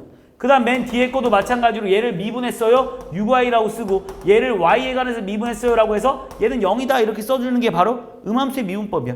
이 상태에서 우리는 얘를 어차피 얘들아, 니네가 이것도 알고 있는 사실이잖아. f'x라는 말과 똑같은 말이 dx다라는 말이고, 결국 우리는 fx가 dy이기 때문에 dy, dx는 모두 다 똑같은 표현법이기 때문에 얘를 우리는 정리하기 시작하지. 자, dy, y에 관련된 애들 모여라 그러면 여기서 y에 관련된 애들이 2x랑 6y가 돼버리는 거고, 그 다음에 dx에 관련된 애들 모여라 그러면 2x 플러스 2y는 0이라고 써줄 수 있을 테고, 얘를 우리가 다시 한번 정리하면 dy, dx는 뭐라고 쓸 수 있냐면, 분수에서 대각선끼리의 곱은 같기 때문에 dy랑 곱해져 있는 게 2x 플러스 6y, 그 다음 얘가 넘어갔을 테니까 마이너스 2x 마이너스 2y다라고 해서 결국 얘를 미분하세요라고 하면 dy, dx를 구해달라는 말과 같으니까 이렇게 표현해주는 게 그냥 바로 음함수의 미분법이야. 뭔가 특별한 게 있는 건 아니고 그냥 각각을 그냥 미분해달라 이렇게 풀어주면 되는 거. 그래서 이제 이렇게 음함수의 미분법이라는 걸 배우고, 음함수의 미분법을 배웠으면 우리가 매개변수의 미분법이라는 게 있는데, 매개변수의 미분법이라는 건 또 뭐냐면, x가 예를 들어서 뭐 3t제곱 플러스 5t라고 하고, 뭐 예를 들어서 y가 t-1이라고 하면 얘도 마찬가지로 얘들아, 얘를 x랑 y에 관련된 식으로 정리할 수는 있어. 왜? 어떻게 정리하면 되냐면 t는 꼴로 나타낸 다음에 t를 여기다 대입시켜버리면 x랑 y에 관련된 식으로 정리는 되겠지. 그런데 그게 무조건 간단하지만은 않아. 만약에 이렇게 나온다라면 우리가 얘는 t는 꼴로 정리해가지고 이 위에다 대입한다는 자체가 벌써 너무 빡세잖아. 그지? 그래가지고 우리는 얘를 그냥 어차피 dy, dx를 구해내면 되는 부분이기 때문에 각각을 병신미분하자는 거야. 그래서 위에 걸 미분해버리면 얘는 dx는 앞에 거 미분하니까 dx일 테고, 뒤에 거 미분하니까 6t 플러스 5dt라고 쓸 수 있는 거고, 마찬가지로 얘도 dy는 꼴로 정리하면 3t제곱에 dt가 돼버리고, 니네가 구하고 싶은 건 dy, dx이기 때문에 dy랑 dx랑 곱해져 있는 느낌으로 간다라면 dy랑 곱해져 있는 게 dy가 3t제곱인 거고, 그지? dx가 6t 플러스 5고 dt가 약분됐다라고 봐주면 되는 거. 그래서 우리는 이게 바로 매개 변수를 이용한 미분법이지. 나중에 뒤에 가서 속도 따질 때 되게 많이 사용하잖아. 그래서 이런 식의 문제풀이가 될 수 있는 거. 그 다음 마지막 이계도 함수라는 건 결국은 그냥 두 번 미분하시오라는 의미로 받아들이면 되는 거고, 이렇게 두 번 미분하시오라는 함수가 튀어나오는 거. 이 두 번 미분하시오는 이 뒤에 가서 변곡점이랑 연관성이 되게 크다라는 걸 니네가 알게 되는 거잖아. 그래서 이런 미분들이 있다. 그러니까 합성함수를 미분할 때 이렇게 풀고, 역함수, 그 다음에 음함수, 그 다음 매개변수의 미분법, 이계도 함수라는 이런 함수들을 미분하는 방법에 대해서, 어차피 우리가 이제 이런 함수들을 모두 다 미분할 수 있기 때문에 이 함수들끼리 합성함 문제도 풀 수 있는 거고, 이 함수의 역함수들의 미분도 구해낼 수 있는 거고, 이 함수들이 한쪽에 모여있는 음함수로 표현되어 있을 때도 우리는 모두 다 미분을 할 수 있게 된 거야. 그래서 결국은 여기까지 우리가 지금 보면 C, D, E, F 모든 이 네 가지의 챕터가 결국 이거 미분할 수 있는지에 관련된 공부를 한 거지. 그럼 이걸 왜 미분했느냐? 그게 바로 나오는 도함수의 활용 파트야. 이걸 왜 미분했느냐라고 니네한테 물어보냐면 이걸 왜 배웠느냐. 이때까지 우리가 이런 내용들을 왜 배웠느냐라고 하면 결국 이 도함수의 활용에서 그래프를 그리기 위해서 이런 모든 내용들을 다 배웠던 거야. 얘들아, 우리가 도함수의 활용도 크게 두 파트로 나눠지는데 일단 첫 번째로는 접선에 관련된 문제 파트가 있고 그 다음 직접적인 이제 그래프를 그리는 파트가 있는데 그냥 이어서 설명하는 김에 그래프를 먼저 설명을 한번 해보겠습니다. 자, 그래프에 관련된 문제가 뭐냐면 우리는 결국은 미분의 시작은 이 미분의 끝은 그래프라고 했잖아. 그러니까 결국 우리는 모든 그래프를 그리기 시작할 거야.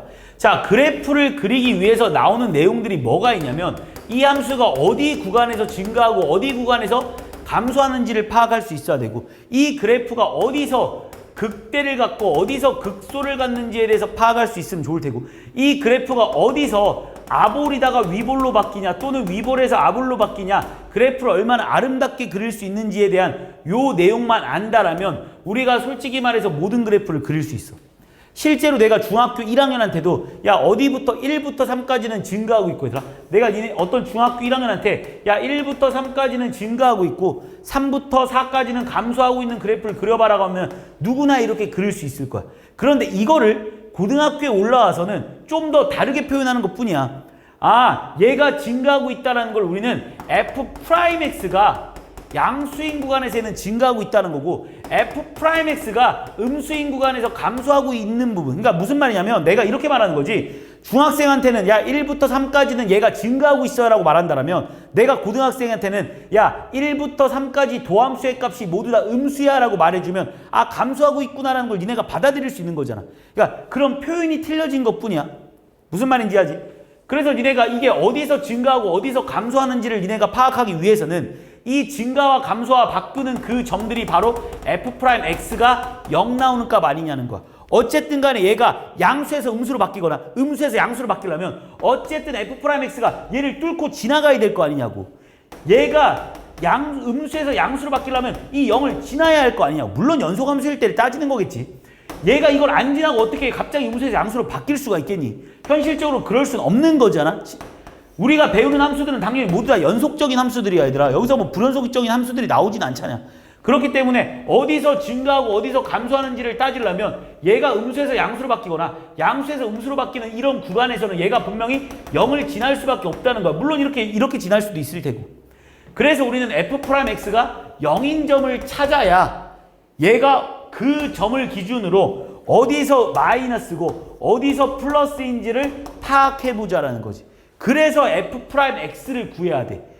이것 때문에 이때까지 이거를 배운 거야. 무슨 말인지 했어? 이거 하나 구하고자 이 극대극소를 찾고자 우리가 이때까지 이 앞에 있는 모든 내용들에 이 F'X를 한번 하기 위해서 그래프를 그리기 위해서 이거 하려고 이거를 배운 거라고 지금까지. 그래서 우리는 F'X가 0 나오는 값을 찾기 위해서 그리고 우리가 이때까지 이 방정식을 푸는 건 어떻게 보면 중학교 1학년 때부터 방정식을 풀고 있었던 것도 이거 하나 풀려고 배웠던 거야. 중학교 1학년 때부터 니네가 이때까지 2차 방정식, 3차 방정식 이런 거 왜 배웠어? 결국 F'X 0 나오는 이 X값 찾아내려고. 여기서 나오는 이 X값들을 찾아내려고 우리가 이때까지 방정식을 풀어낸 거라고. 쉽게 말하면. 그래서 우리가 앞에 수학 1, 수학 2에서 뭐 수학 1에서 지수함수를 배웠던 거고 로그함수를 배웠던 거고 그래서 이 새끼가 0 나오는 값을 니네가 찾을 수 있게 된 거지.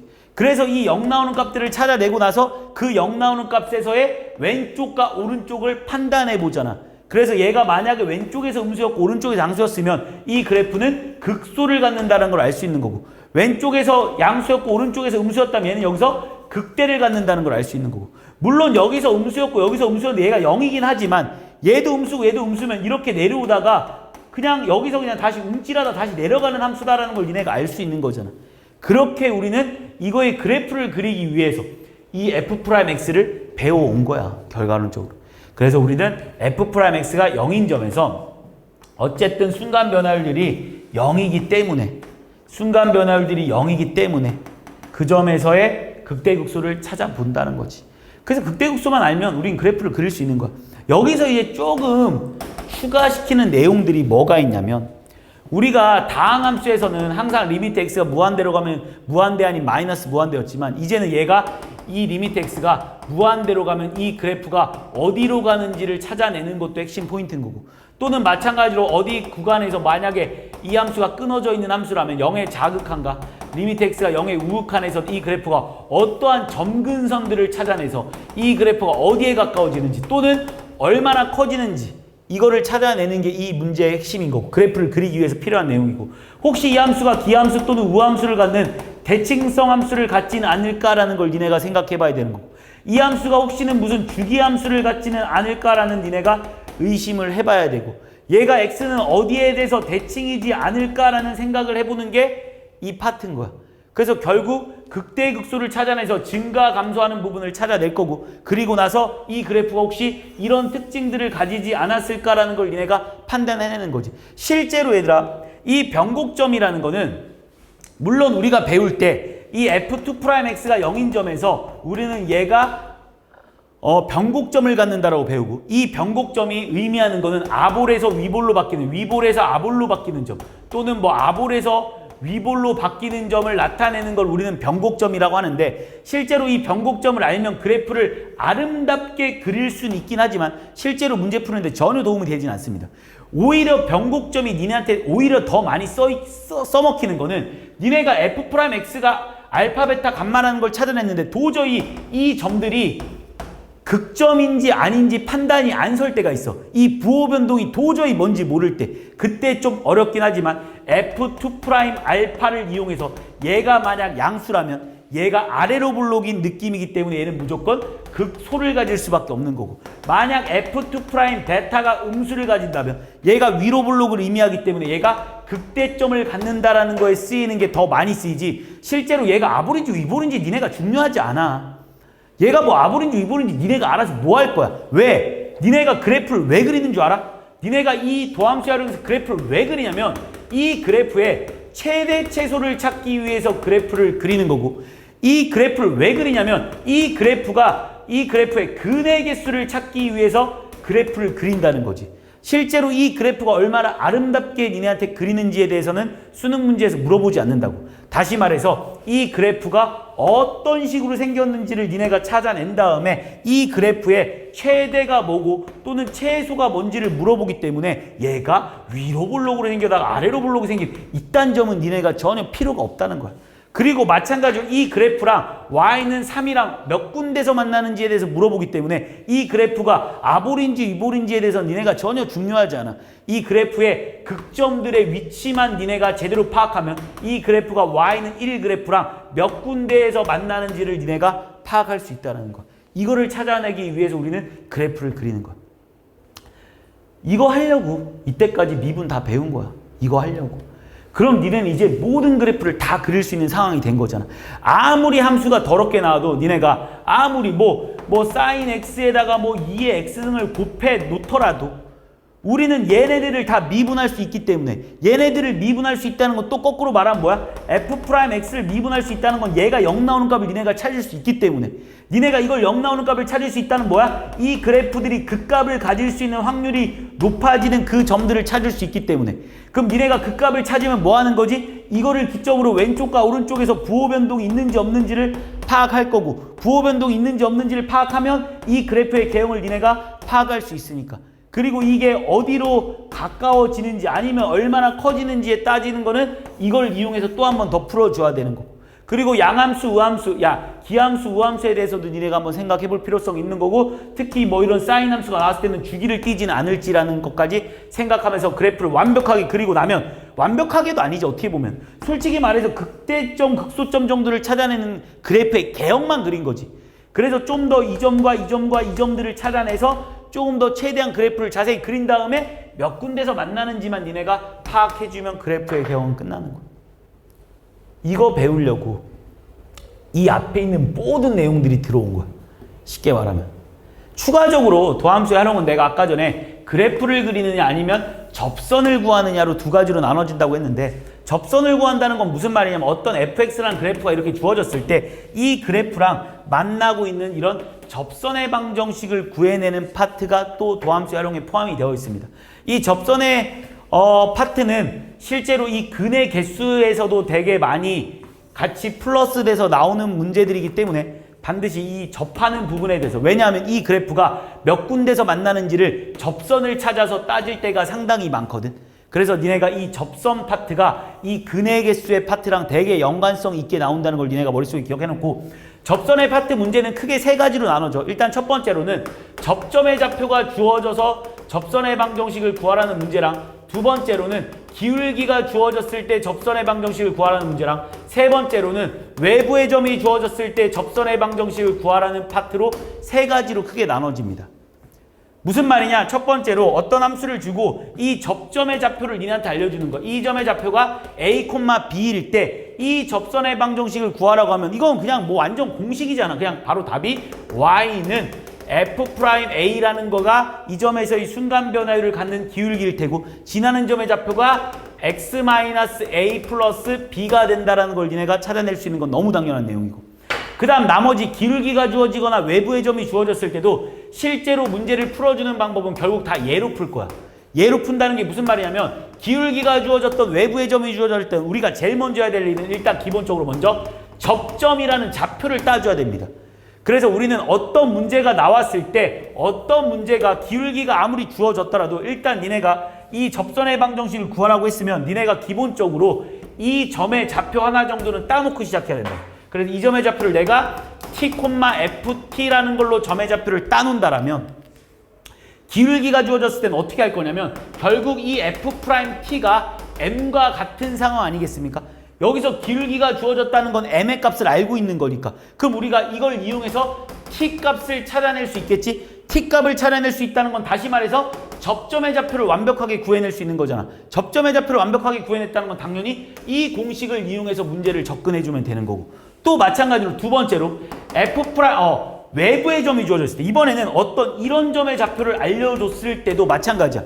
이 점을 지나면서 얘랑 접하는 접선의 방정식을 구할 때도 마찬가지로 니네는 접점의 좌표를 딴 다음에 이 점과 이 외부의 점과의 평균 변화율이 결국 이 점에서의 순간 변화율과 같다라는 걸 이용해서 푼다라면, 여기서도 결과론적으로 니네가 모르는 게 딱 t값만 모르는 나머지 값은 모두 다 알기 때문에 여기서도 t값을 찾아내자는 거. t값을 찾아냈다는 거는 접점의 좌표를 찾아낸 거고, 접점의 좌표를 찾아냈다는 건 결국 또 이 공식을 써가지고 우리는 접선의 방정식을 완벽하게 구해낼 수 있다는 거지. 이해했습니까? 여기서 추가적으로 가끔 나오는 내용들이 이런 내용이 있긴 해. 어떤 두 곡선이 접했을 때 접선의 방정식을 구해주세요라는 문제가 나온다라면 또 접점 문제야. 일단 우리 이 접점의 좌표, 얘가 y는 fx라는 함수라고 하고 얘가 y는 gx라는 함수라고 한다라면 당연히 니네가 접점의 좌표를 따면 이 점의 좌표는 t, ft라고 하는 사람도 있을 테고 t, gt라고 할 수도 있겠지만 결국 똑같은 말이잖아. 그래서 결국 우리는 ft랑 gt가 같다라는 식 하나랑, 두 번째로는 당연히 이 그래프에서 이 점에서의 순간 변화율과 이 그래프에서 이 점에서의 순간 변화율은 같을 수밖에 없기 때문에 요거를 이용해가지고 요 두 방정식에 연립을 해서 요 점의 좌표를 니네가 결국은 찾아낼 수 있게 됩니다. 그럼 또 접점의 좌표를 찾아냈다는 거는 이 접선의 방식을 구해내는 건 어렵지 않은 내용들이겠지. 이렇게 하면 도함수의 활용까지는 다 끝난 것 같아. 내가 봤을 때. 쭉 내가 한번 정리는 해줬는데, 그냥 미적분이 이게 다야. 뭐 니네가 지금 미적분을 어떻게 보면 짧게 끊어서 배우다 보니까 이게 무슨 내용을 배우는지가 조금 의아했을 텐데, 실제로는 결국은 이거 아니냐? 지금 뭐 솔직히 미적분을 한마디로 정리하면 이거 아니냐? 네, 이거 아니냐? 이거. 아, 솔직히 이거 아니야? 이거 하나 아니야? 진짜 이거 하나 가지고 이거 하나를 위해서 이 모든 내용들을 이제까지 다 다뤄온 거야. 니네가 그래프를 결국 그리기 위해서는 결국 f'x가 0 나오는 값을 찾아야 되고, 그 x의 값에서의 부호 변동을 니네가 파악해야 되는 거고, 그것만 니네가 알면 모든 그래프를 찾아낼 수 있는 거고. 그래서 결국 미분의 끝은 그냥 그래프입니다. 그래서 그래프를 그릴 수 있다라면 뭐 미분을 모두 다 할 수 있는 내용이겠지, 그지?